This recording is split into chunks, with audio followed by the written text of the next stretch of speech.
The grace of our Lord Jesus Christ and the love of God, our Father, and the fellowship of the Holy Spirit be with you all. And also with you. Magandang umaga po sa inyong lahat, mga kapatid. Magandang umaga, Father. Pinakamaganda ho ngayon si Janet. Ang pinakamakisig ngayon po si Victor. Pero ang pinakaninervous po kanina si Vic. Dahil kala niya hindi na darating ang pinakamagandang babae sa buhay niya. What a day! Mamayang konti ho, sa wakas. Mamayang konti, hindi na dalaga si Janet. Kala ko, silver wedding anniversary.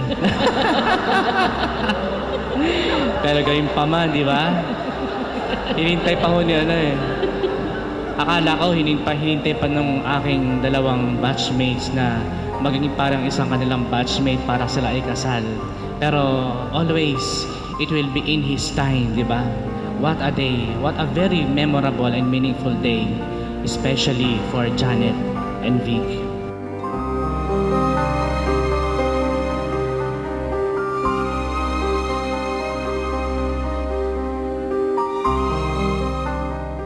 Let us pray.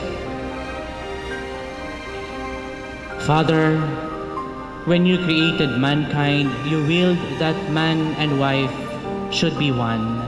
Bind Vic and Janet in the loving union of marriage and make their love fruitful so that they may be living witnesses to your divine love in the world.